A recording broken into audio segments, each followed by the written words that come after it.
এটা একটা ক্যালভিনেটারের single door fridge আছে, নন ইনভার্টার ফ্রিজ। ফ্রিজটা চলছে, সবই ঠিকঠাক আছে, ঠান্ডাও হচ্ছে, কিন্তু ঠান্ডাটা স্টোর হচ্ছে না। এর কারণ হচ্ছে এই যে রাবারটা আছে, এটাকে গ্যাসকিট বলা হয়। এইটা মানে ফ্রিজটার সাথে ঠিকঠাকভাবে লাগছে না, তার ফলে যে ফাঁকা হয়ে আছে ওইখান দিয়ে ঠান্ডাটা পুরোপুরিভাবে বেরিয়ে যাচ্ছে। সেই জন্য এই গ্যাসকিটটা পুরোপুরিভাবে হার্ড হয়ে গেছে, শক্ত হয়ে গেছে। এই গ্যাসকিটটা নতুনভাবে চেঞ্জ করে নতুন লাগিয়ে দেবো। তার জন্য দরজাটা প্রথমে খুলে নিয়েছি। খুলে এই রাবারটা দেখতেই পাচ্ছেন পুরো শক্ত হার্ড হয়ে গেছে।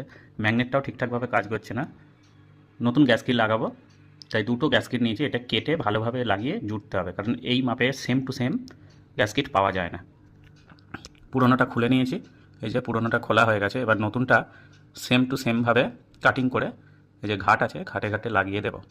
দিয়ে ওর ভেতরে একটা ম্যাগনেট থাকে, সেই ম্যাগনেটটা যতক্ষণ না দেওয়া হবে তাহলে বডির সাথে ঠিকঠাকভাবে আটকাবে না। যে ম্যাগনেটটা আস্তে আস্তে ঢোকাচ্ছে, এই যে ম্যাগনেটটা এই দিক দিয়ে বেরোলো, যে এটার মধ্যে ম্যাগনেট। আপনাদেরও ফ্রিজে যদি এইরকম কন্ডিশন হয় অবশ্যই যোগাযোগ করতে পারেন।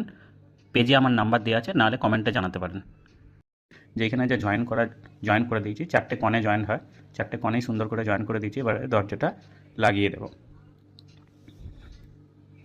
দরজা লাগানো হয়ে গেছে। এবার দেখুন একটুও গ্যাপ নেই, ঠান্ডা বেরোনোর কোনো রকম জায়গাই নেই।